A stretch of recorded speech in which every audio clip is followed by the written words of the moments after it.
Hello everyone. Today we will solve from question number 21 of exercise 3E class 7 ICSE board और जो Selena publisher है उसके R K. Bansal writer है उस book को हम सॉल्व कर रहे हैं। इससे पहले के सभी क्वेश्चन का लिंक आपको नीचे डिस्क्रिप्शन बॉक्स में मिल जाएगा। चैप्टर 1 से सभी वीडियो का लिंक मैं दे दूंगा। आपको जो भी वीडियो देखनी हो आप नीचे डिस्क्रिप्शन बॉक्स में लिंक पर जाके देख सकते हैं। Now question 21 is when Krishna traveled 25 kilometer, he found that 3/5 of his journey was still left. Question का मतलब क्या है? कृष्णा 25 किलोमीटर दूरी तय कर ली, तब उसने देखा कि उसकी जर्नी का अभी 3/5 लेफ्ट रह गया है। तो what was the length of the whole journey? तो बताइए कुल कितनी जर्नी कितनी लंबी थी, कितने किलोमीटर की जर्नी थी। तो देखो लेफ्ट रह गया है जितना भी, मान लो 10 किलोमीटर जाना था, आपने कुछ किलोमीटर चल लिया और आपने देखा अभी 7 किलोमीटर लेफ्ट रह गए हैं। तो आपने कितनी डिस्टेंस कवर कर ली?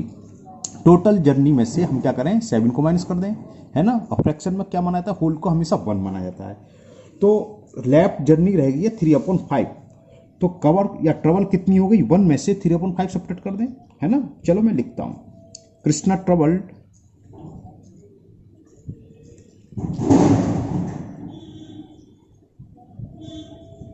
कृष्णा ट्रेवल्ड 25 किलोमीटर, इतना चल चुका है। फिर उसने देखा कि रिमेनिंग जर्नी जो रही है वो कितनी है। रिमेनिंग जर्नी यानी कि लेफ्ट का रिमेनिंग जर्नी इज 3/5, यानी कुल जर्नी का 3/5। तो उसने कवर कितनी कर ली, टोटल क्या करें, 1 में से 3/5 को हम सब्ट्रैक्ट कर दें। तो यानी कि कृष्णा ट्रेवल कितनी करी है, फ्रैक्शन में 1 - 3/5, 5 एलसीएम 5 - 3 इज 2/5, 2/5 पार्ट इसने ट्रेवल कर ली, 2/5 ऑफ होल जर्नी को शॉर्ट में लिख दिया है ना। तो यानी कि क्या हुआ, तो 2/5 होल जर्नी उसने ट्रेवल करी है और वो कितनी है 25, यानी कि ये किसके इक्वल है 25 के, है ना। तो बस यहां लिख दो 2/5 ऑफ होल जर्नी किसके इक्वल है, ये 25 किलोमीटर के। तो होल जर्नी क्या हुई, क्रॉस मल्टीप्लाई कर दे, आंसर आ जाएगा। लेंथ ऑफ होल जर्नी यानी कि कुल कितनी लेंथ है, ये पूछा कितने किलोमीटर डिस्टेंस करनी है। तो लेंथ ऑफ होल जर्नी क्या होगा, क्रॉस मल्टीपल 25 × 5/2, तो ये आ गया 125, 5 5 25, 5 2 125, हाँ, अपॉन 2। इसको मिक्स फ्रैक्शन में ले सकते हैं, 62 2 124, it is the answer 64 and 1/2 kilometre, it is the length of whole journey. Okay, now question 22 is from a piece of land 1/3 is bought by Rajesh. कोई पीस है, लैंड है, कोई जमीन है, उसका राजेश ने 1/3 परचेज करा। तो लिख दो राजेश बॉट 1/3, जो भी है 1 मानते हैं, उसका 1/3 हो गया फ्रैक्शन में, है ना। And the remaining 1/3 of remaining, तो पहले रिमेनिंग लैंड निकालो। रिमेनिंग लैंड क्या होगी, फ्रैक्शन में हमेशा होल को 1 मानते हैं, 1 में से इसको माइनस करो। तो रिमेनिंग लैंड कितनी बची, ING हो गया। रिमेनिंग लैंड इज 1 में से 1/3 सब्ट्रैक्ट करेंगे तो क्या आ जाएगा 2/3। तो 2/3 पार्ट्स रह गया, अभी रिमेनिंग रह गई। जो रिमेनिंग है उसका भी 1/3 कौन खरीद रहा है, बॉट बाई मनोज। तो मनोज बॉट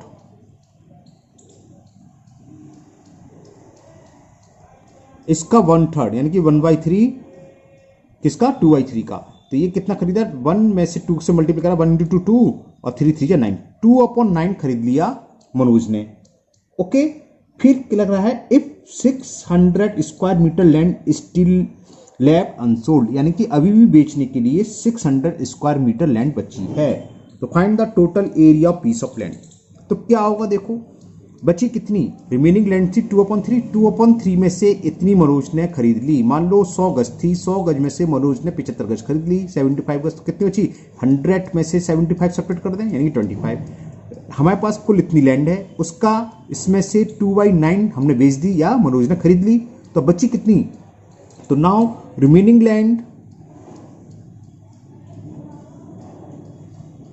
या एरिया ऑफ रिमेनिंग लैंड ऐसे भी ले सकते हो, थी इतनी 2/3 बची थी हमारे पास, उसमें से 2/9 खरीद ली मनोज। तो सब्ट्रैक्ट करते हैं, बात समझ में आ गई।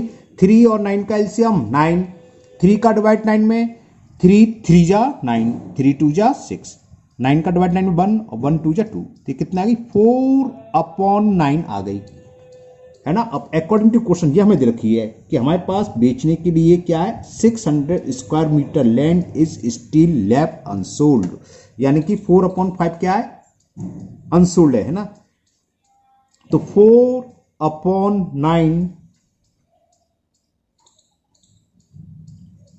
ऑफ लैंड इज अनसोल्ड, जो हमने अभी तक बेची नहीं है ना। और ये हमें दे रखी है, ये किसके इक्वल दे रखी है कि 600 स्क्वायर मीटर। तो लैंड कितना हो गया? एरिया ऑफ लैंड, वही क्रॉस मल्टीपल कर दो, तो एरिया ऑफ लैंड यानी कि टोटल जो हमारे पास लैंड थी वो area of land is 600 into 9 ऊपर जाएगा क्रॉस मल्टीपल के हिसाब से, और 4 आ जाएगा नीचे। 4 बन जा 4 से 60, 15 टाइम्स, 15 4 60 और 0 ये 59 जा 135 और 0 ये है। तो यानी कि हमारे पास कुल मिलाकर कितने स्क्वायर मीटर लैंड थी शुरू में? 1350 square metre. Now second last question, question number 23, and the question 23 is a boy spent 3/5 of his money on buying cloth। उसके पास जितनी भी पैसा है उसका 3/5 उसने क्लॉथ खरीदने में खर्च करी, एंड 1/4 ऑफ द रिमेनिंग, अब जो भी रिमेनिंग बचा उसका 1/4 ऑन बाई शूज खरीदे। इफ इनिशियल, ये तो इजी हो गया, इनिशियली रेंट हमें अमाउंट दे रखा, इफ ही हैज 2400 रुपीज, तो बस ये तो बहुत सिंपल से हो गया। तो देखो बॉय हैज इनिशियली कितने पैसे उसके पास, बॉय हैज इज इक्वल 2400। अब तो हमें कुछ नहीं करना, 2400 के हिसाब से चलना है। Boy spend 3/5 of his money, यानी कि 2400 का 3/5 खरीद रहा है क्या? क्लॉथ। तो स्पेंड, मनी स्पेंड और क्लॉथ ऐसे लिख लो। चलो मनी, अगर हमें अमाउंट होगा अगर दिया होता है तो बहुत ईजी हो जाता है। मनी स्पेंड ऑन क्लॉथ, ये कितना है? 3/5 ऑफ मनी, तो 3/5 इंटू 2400, 5 से कैंसिल हो जाएगा, 5 4 जा 20, कैरी 4 4 0 40, 5 8 जा 0, मल्टीपल करो जरा, 300 3 8 जा 24, कैरी 2 3 4 जा 12 और 2 14, एक बार चेक कर ले रहा हूँ, 300 3 8 24, ठीक है। तो इतने मनी इसने खर्च कर दी क्लॉथ पर, थे कितने? 2400 रुपए खर्च कर दिए इतने, अब बचे कितने? तो remaining amount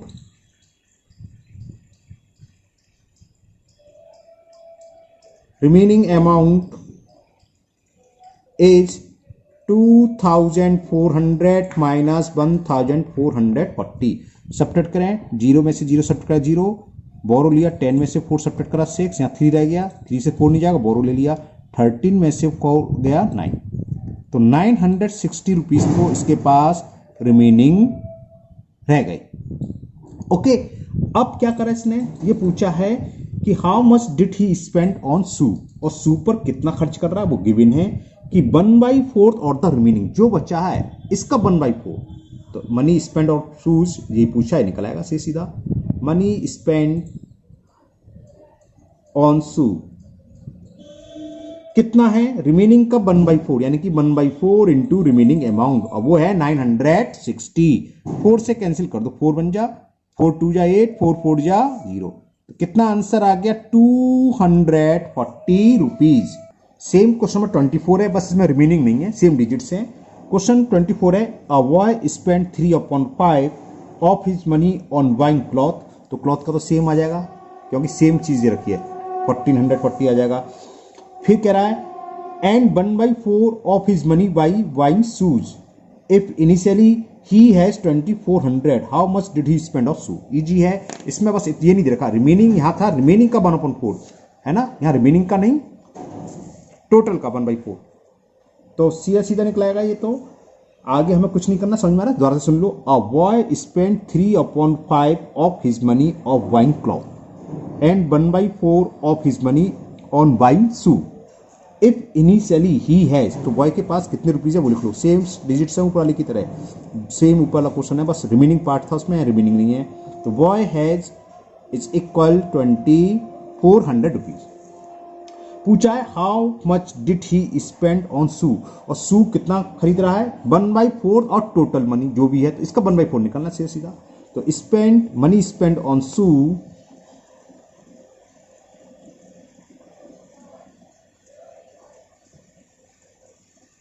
1/4 of initially money. 4 से 6 बार कैंसिल, तो 600 rupees it is the answer. Okay, ये बुक में काफी अच्छा है, क्योंकि हर मैंने देखा कई सवाल दे रखे सेम सेम लगातार, एक में रिमेनिंग का, एक में विदाउट रिमेनिंग का। जैसे ये क्वेश्चन दोनों सेम थे, यहाँ क्या रिमेनिंग अमाउंट का 1/4 शू का खर्च करा था, यहाँ बिना रिमेनिंग के होता है, ईजी हो जाता है, टोटल अमाउंट का 1/4 निकालना है। ये इसका आंसर हो गया। ओके, तो ये आपकी एक्सरसाइज कंप्लीट हुई 3E आईसीआईसी बोर्ड की। आर.के. बंसल जो राइटर है ना, सेलिना पब्लिशर। मैं एक बार आपको फिर बुक दिखा दूँ, आप लोग हो आईसीआईसी में तो आपको पता ही है, ये बुक चल रही है ना, ये मैं बुक सॉल्व कर रहा हूँ आपको, और मुझे उम्मीद है आप लोगों को ये समझ में भी आ रही होगी। फिर भी अगर आपको किसी भी क्वेश्चन में कोई डाउट या प्रॉब्लम है तो आप कमेंट बॉक्स में कमेंट करें, मैं उसको दूर करने की पूरी कोशिश करूँगा। और हाँ, एक रिक्वेस्ट थी, मेरा एक नया चैनल और है, मैं जिसका लिंक आपको नीचे डिस्कशन बॉक्स में दे दूंगा, तो आप उसको भी सब्सक्राइब कर लीजिए। आपकी जो भी प्रॉब्लम हो आप कमेंट बॉक्स में कमेंट करें, इस वीडियो को अपने दोस्तों को भी शेयर करें, जिससे वो भी इसका फायदा उठा सके। फिर मिलते हैं नेक्स्ट वीडियो में। Thank you, have a nice day.